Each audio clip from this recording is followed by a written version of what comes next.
The unsurpassed, penetrating, and perfect truth is seldom met with, even in 100,000 myriad kalpas.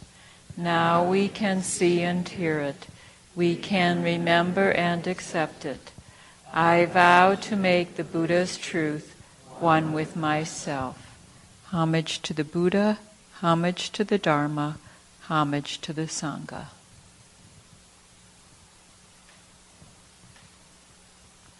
The body of the Buddha cannot be seen as long as one is within duality, for it is beyond birth and death, filling all things. Out of compassion for all living things, the Buddha appeared in the form and figure of a human being. For this great act, we bow in gratitude and pray that we may be able to illuminate our minds from delusion. So yesterday, I started talking about mindfulness, the kind of mindfulness that I understand and that we practice, as far as I know. Today I'm going to start with the four foundations of mindfulness as taught by the Buddha. I'm not going to talk about them in great detail.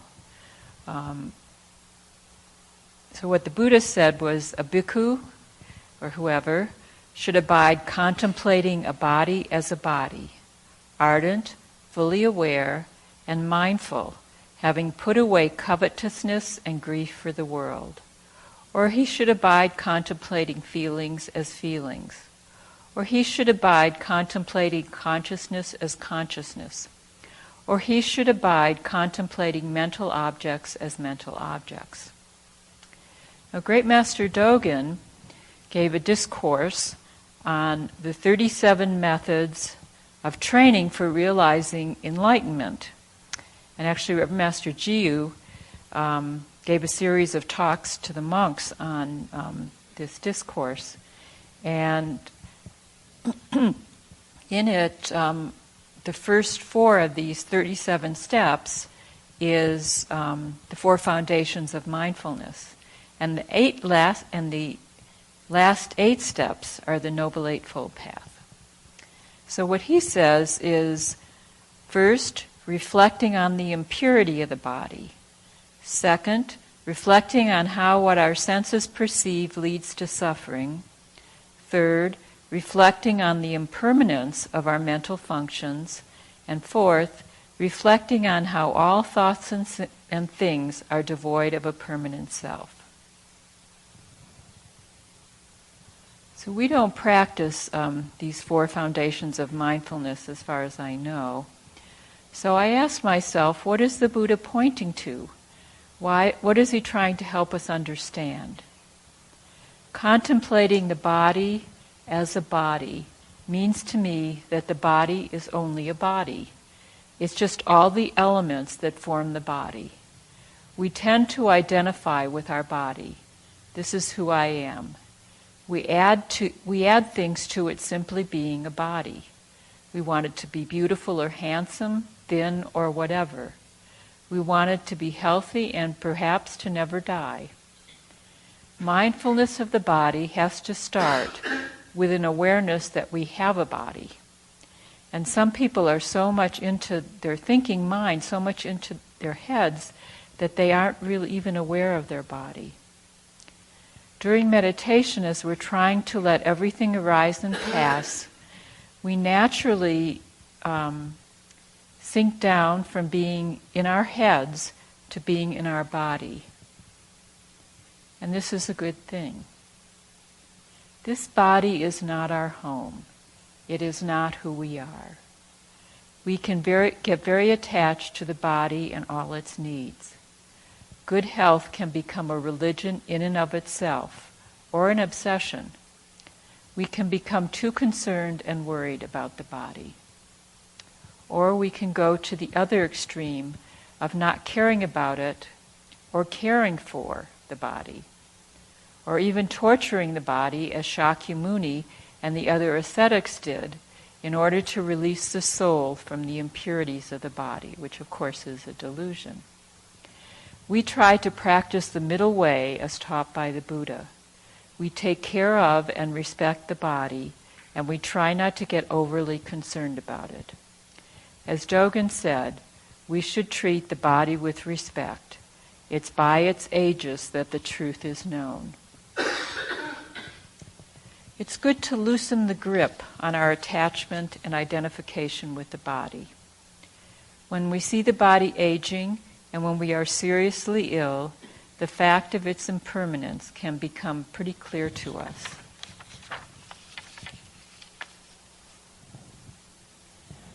The true body of the Buddha and our true body is Buddha nature and cannot be seen or known with the ordinary mind. We often have a longing for purity or perfection. This cannot be found in our body or in our mind. We cannot make them pure or perfect. This purity or perfection, or that which is beyond purity and impurity, can be found in letting go of body and mind. I remember that when I was a new monk, and I'm sure before I became a monk, I wanted to find a person who was perfect, so that I would know that everything they did was right, and then I wouldn't have to worry at all. And I know that I thought I wanted my master to be perfect, and some of the senior monks that I was going to for teaching, I wanted them to be perfect, which of course they weren't. And then I did a 3-week retreat in 1987, and I had the insight that perfection lies within. It is the perfection of the unborn. And it's perfectly okay that it cannot be found externally, and it never will be. I remember hearing about some artist who went down to Tahiti. He was trying to find purity and perfection there. And I think it's a common thing to look for purity. We had a layperson come here recently who insisted on fasting while he was here because he wanted to purify his body. And he just would not listen to the teachings that we were offering. And this has happened in other ways as well. So the second is contemplating feelings as feelings. And I don't have anything really wise to say about that, except that that's all feelings are. Just feelings, nothing more. It is we who give them life and importance. And Dogen talks about reflecting on how what our senses perceive leads to suffering. And I think we are all learning that as we go on in our training. Contemplating consciousness as consciousness, the same thing, that's all it is. And Dogen talks about reflecting on the impermanence of our mental functions. And I think we can all see that during meditation. Everything arises and passes and has no substance of its own. Contemplating mental objects as mental objects, the same thing. And Dogen talks about reflecting on how all thoughts and things are devoid of a permanent self. And this too can be known through our meditation and mindfulness in daily life. So the second, third, and fourth of these contemplations that Dogen is talking about are the 3 marks of existence: dukkha, suffering; anicca, impermanence; and anatta, no separate self. And as I said, we don't tend to practice these 4 foundations of mindfulness or these specific contemplations. But I think we learn all of this through the simple meditation that we do and the training in daily life. And it can be helpful to remind ourselves that this body is not our true home. It is impermanent, and neither is the mind. and that all that arises from, and neither is the mind and all that arises from it. We can't take refuge in body or mind. But fortunately, we can take refuge in our Buddha nature.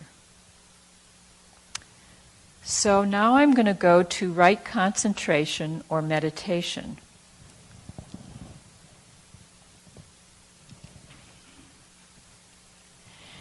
And what I found that the Buddha taught was the 4 jhanas, which we don't actually practice. But I'd like to read to you what he said, because this is what he calls right concentration. And what, monks, is right concentration? Herein, secluded from sense pleasures, secluded from unwholesome states, a monk, or I'm sure he would mean a layperson, enters and dwells in the first jhana, which is accompanied by initial and sustained application of mind and filled with rapture and happiness born of seclusion. Then, with the subsiding of initial and sustained application of mind, by gaining inner confidence and mental unification, he enters and dwells in the second jhana, which is free from initial and sustained application, but is filled with rapture and happiness born of concentration. With the fading out of rapture, he dwells in equanimity, mindful and clearly comprehending, and he experiences in his own person that bliss of which the noble ones say, "Happily lives he who is equanimous and mindful." Thus he enters and dwells in the third jhana. With the abandoning of pleasure and pain, and with the previous disappearance of joy and grief, he enters and dwells in the fourth jhana, which has neither pleasure nor pain, and purity of mindfulness due to equanimity. This, monks, is right concentration. Now it sounds pretty good, but it doesn't lead to the cessation of suffering. It's just they're all just temporary states of mind. They can bring about very refined, pleasant, and peaceful states, but they don't lead to enlightenment. They don't lead to the eradication of the defilements. And the Buddha said this. The Buddha does talk about other forms of meditation that do lead to enlightenment, but he never describes how they are done. And the Buddha wanted people to experience the jhanas, to have an appropriate measure of, samadhi, without getting stuck there, because they don't lead to the cessation of suffering, and they can become a diversion, and the path can then be forgotten. One can get attached to them because they are so pleasant, and not want to do the difficult work of training. I don't know exactly how the jhanas and what the Buddha taught grew into what we do today, what serene reflection meditation is all about. I was reading how Ajahn Sumedho described concentration, which is samatha, which seems like what the Buddha is talking about, the jhanas. But he also talks about vipassana, which sounds very much like what we do. So I don't know how the shift happened or when it happened to doing vipassana as well, and how it gradually shifted to what we do here today. But we can find everything that we're doing, everything that we're looking for within the simple practice of serene reflection meditation. And I know you've been reading Rules for Meditation every day, but I'm just going to read one part of it, one short part of it. You should meditate in a quiet room. Eat and drink moderately. Cut all ties, give up everything. Think of neither good nor evil. Consider neither right nor wrong. Control mind function, will, consciousness, memory, perception, and understanding. In other words, don't get pulled off by all the things that go on in the mind. You must not strive thus to become Buddha. Cling to neither sitting nor lying down. When meditating, do not wear tight clothing. Rest the left hand in the palm of the right hand with the thumbs touching lightly. Sit upright, leaning neither to left nor right, backwards nor forwards. The ears must be in line with the shoulders, and the nose in line with the navel. The tongue must be held lightly against the back of the top teeth, with the lips and teeth closed. Keep the eyes open, breathe in quickly, settle the body comfortably, and breathe out sharply. Sway the body left and right. Then sit steadily, neither trying to think nor trying not to think. Just sitting with no deliberate thought is the important aspect of serene reflection meditation.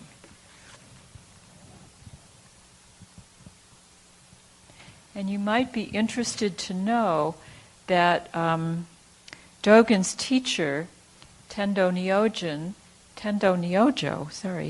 and Dogen were the first to start not watching your breath or following the breath during meditation, but just sitting. And so other traditions, most other traditions do watch their breath or follow their breath, but he changed that. In our meditation, we don't try to see anything or experience anything. We don't try and get to a peaceful place. We accept everything arises and accept our meditation for whatever it is. Sometimes we have to learn this the hard way by trying to get to peaceful states or trying to have something that we had happen before happen again. But we realize that we can't do this. And it's actually in the letting go of desire that we find the truth. So we have to let go of all desire, even the desire for experiences. I've learned over the many years of meditating that although we have instruction on how to meditate, that in some ways we have to find our own way. And that has just been occurring to me over the last few years. And it seems that we don't all meditate the same way. I generally just sit as Dogen taught. Occasionally I might watch my breath if that seems helpful. Sometimes I find myself focusing on the stillness within. This usually only happens when I'm at a hermitage or here during our monastic retreats, when the mind doesn't have all the distractions of daily life and it can quiet down sufficiently. And it just happens naturally. This place or state or whatever I find myself in is peaceful and quiet and seems real to me, more real than my thoughts and feelings. It doesn't seem like what's described as a jhana.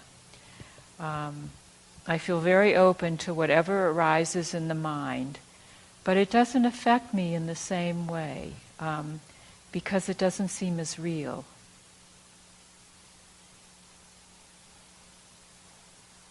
And I have sometimes done this intentionally when I'm upset with something, just to quiet myself down and not worry about what's going on. And some people just naturally fall into the jhana states that are so pleasant. And there's danger here because you can become so attached to them that you don't really want to do the daily practice. You just want to have these states. And they can become so refined that daily life the coarseness of daily life can become very difficult. And we need to be able to train within the conditions of daily life.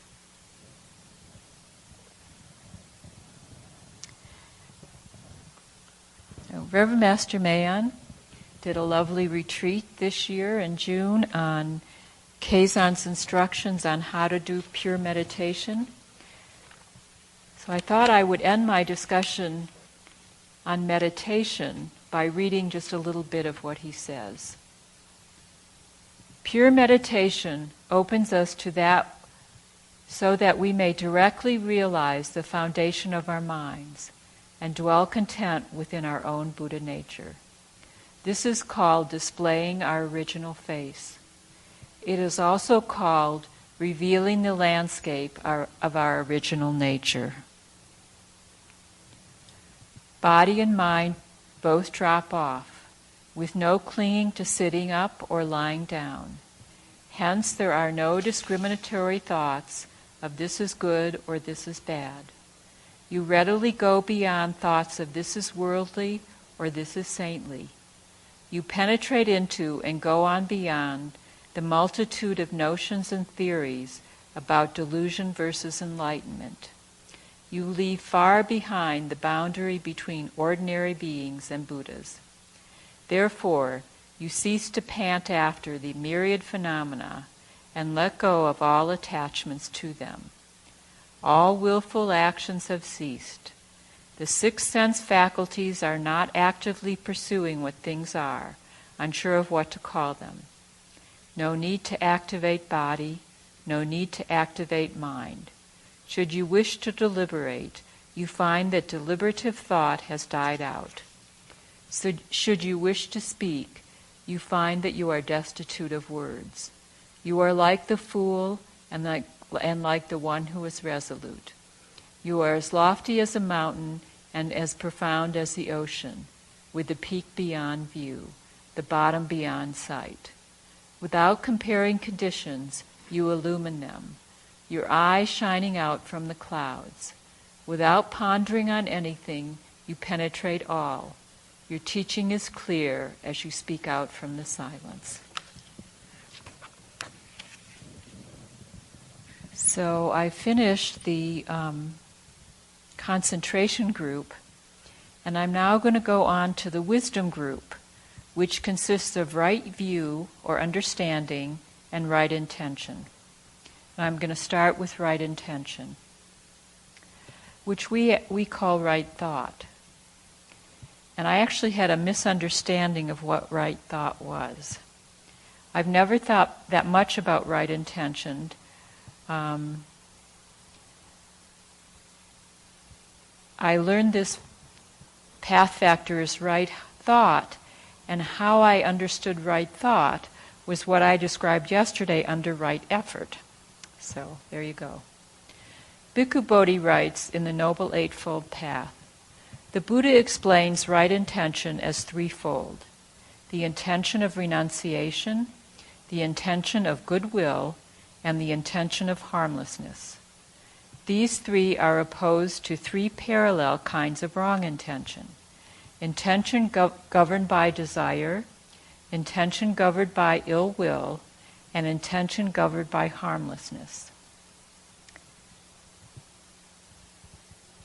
And the Buddha discovered this before his enlightenment. He discovered the benefits of right intention. And just so, if you're concerned about anything, just so you know, renunciation here does not mean renouncing the world and becoming a monk. It means renouncing of desire, of worldly things, the worldly mind. And the Buddha tells his bhikkhus in one of his discourses, whatever a bhikkhu frequently thinks about or ponders, that will become the inclination of his mind. So that's something to reflect on, I think. what do you think about when you're not meditating? What does your mind wander to? Is it good intentions or harmful intentions?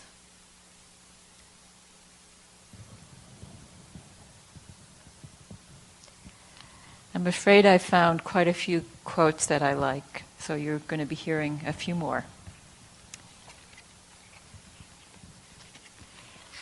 Ajahn Sumedho has something else to say about right intention, which he calls right aspiration.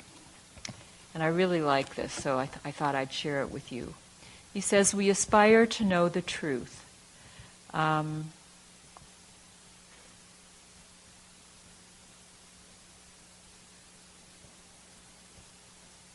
We aspire to know the ultimate reality. The animal side of us does not aspire. It does not know anything about such aspirations. But there is in each of us an intuitive intelligence that wants to know. It is always with us, but we tend to not notice it. We do not understand it. We tend to discard or mistrust it, especially modern materialists. They just think it is fantasy and not real. As for myself, I was really happy when I realized that the planet is not my real home. I had always suspected it. I can remember, even as a small child, thinking, I don't really belong here. I have never particularly felt that planet Earth is where I really belong, even before I was a monk. I never felt that I fitted into the society. For some people, that could be just a neurotic problem, but perhaps it could also be the kind of intuition children often have. When you are innocent, your mind is very intuitive. The mind of a child is more intuitively in touch with mysterious forces than most adult minds are. As we grow up, we become conditioned to think in very set ways and to have fixed ideas about what is real and what is not. As we develop our egos, society dictates what is real and what is not, what is right and what is wrong, and we begin to interpret the world through those fixed perceptions. One thing we find charming in children is that they don't do that yet. They still see the world with the intuitive mind that is not yet conditioned. Meditation is a way of deconditioning the mind, which helps us to let go of all the hardline views and fixed ideas we have.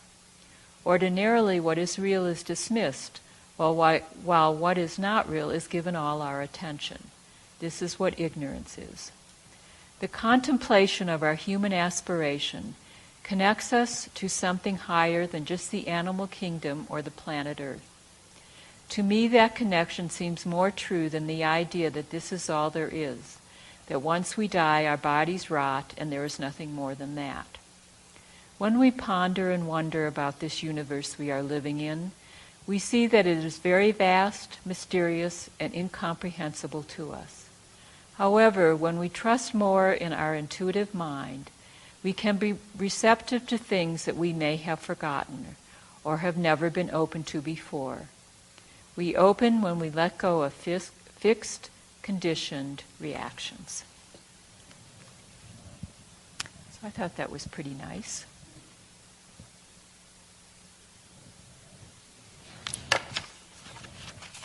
So now I'm going to go on to right view or right understanding. Right view is the starting point of the path. It's the understanding and the belief in the efficacy of the Four Noble Truths. Right view as the end factor is said to be the penetration of the Four Noble Truths. When I first came here and was told in a class that greed, anger, and delusion were the source of suffering, it was hard for me to believe. I thought my suffering was due to the conditions of the world.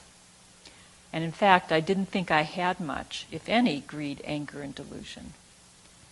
I was planning to stay here for 3 months, and then with all my problems solved, leave the monastery and do what I wanted. However, during those 3 months, as you can well imagine, I saw things differently. I saw how much anger I had, but I still didn't get it that the anger was one of the sources of my suffering. I was pretty dense or deluded. I thought my suffering in the monastery was due to not getting what I wanted, and things and people not being what I thought they should be. Now I see pretty clearly that when I give in to greed, anger, and delusion, suffering results. I now see the connection very clearly. My mind can be peaceful at one moment, and then the movement to indulging anger or judgment ends that peacefulness.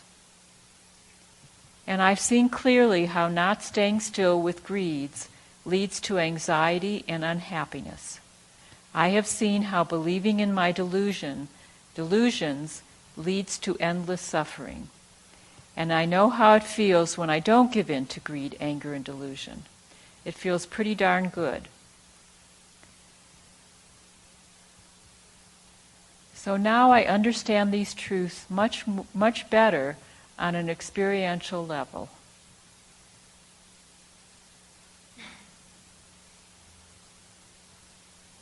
And Ajahn Chah says, when the mind is still, it's in its natural, normal state.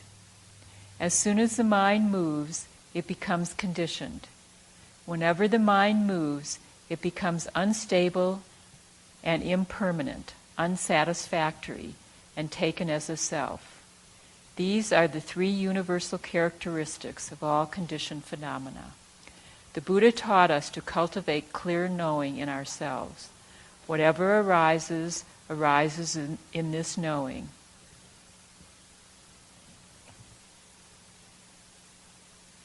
Then what arises is recognized as not ours. We shouldn't cling to or give it meaning. So to go on, I have also had glimpses of the unborn, of the stillness and peacefulness of our true nature. I have touched on the all-embracing compassion that lies at the heart of all of us and is in ours, sometimes directed at myself, sometimes others. I have known sympathetic joy from time to time. I have seen the benevolence of the universe, and the self is still there kicking. I have much work to do. With all this, I would say training definitely works, and we always need to take the next step. Challenge our karmic tendencies and beliefs. Challenge the self. Step out of our comfort zone, as someone said in a journal article, and step into the unknown.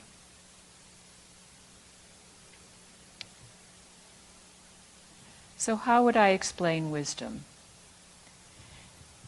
It is not something we obtain or accumulate.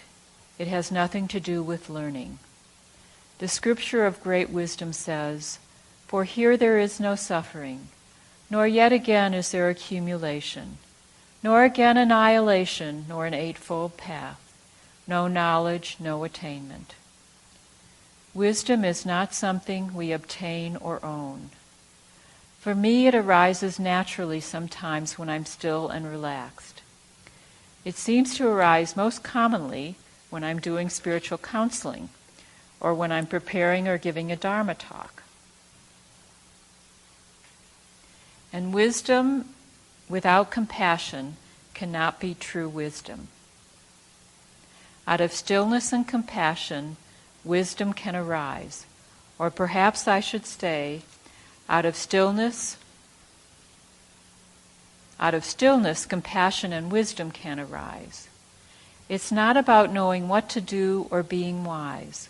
It's about a growing trust in that within ourselves that knows. This isn't the deep wisdom that the Buddha talks about, but it's what I know so far. Prajna Paramita means great wisdom. In the wisdom teachings, Prajna Paramita, great wisdom, is described as the mother of all Buddhas. And I'd like to quote from the book Mother of All Buddhas by Lex Hickson. perfection of wisdom cannot be expounded and learned, nor isolated and described, nor stated in words, nor reflected on by means of or in terms of any limited pattern of awareness. This perfect indescribability and unapproachability is a consequence of the fact that all structures of relativity on all levels of experience are inherently indescribable and unapproachable, inconceivably calm and blissful. The same inconceivable peacefulness and innate bliss is manifest in every detail of existence. Now, one of our invocations is one that I particularly like, and it's taken from Lex Hickson's book, The Mother of All Buddhas, which is on the Prajnaparamita teachings. And I'd like to just read it to you as I end this talk. It's called Praise of Perfect Wisdom. The perfection of wisdom gives light, O Lord. I pay homage to the perfection of wisdom. She is worthy of homage. She is unstained, and the entire world cannot stain her. She is a source of light, and from everyone in the triple world she removes darkness, and leads them away from the blinding darkness caused by defilements and wrong views. In her we can find shelter. Most excellent are all her works. She makes us seek the safety of the wings of enlightenment. She brings light to the blind, so that all fear and distress may be forsaken. She has gained the 5 eyes, and she shows the path for all beings. She herself is an organ of vision. She disperses the gloom and darkness of delusion. She does nothing about all dharmas. She guides to the path those who have strayed on to a bad road. She is identical with all knowledge. She never produces any dharma. Because she has forsaken the residues relating to both kinds of coverings, those produced by defilement and those produced by the cognizable. She does not stop any dharma. Herself unstopped and unproduced is the perfection of wisdom. She is the mother of the bodhisattvas on account of the emptiness of her own marks. As the donor of the jewel of all the Buddha Dharmas, she brings about the 10 powers of the Tathagata. She cannot be crushed. She protects the unprotected with the help of the 4 grounds of self-confidence. She is the antidote to birth and death.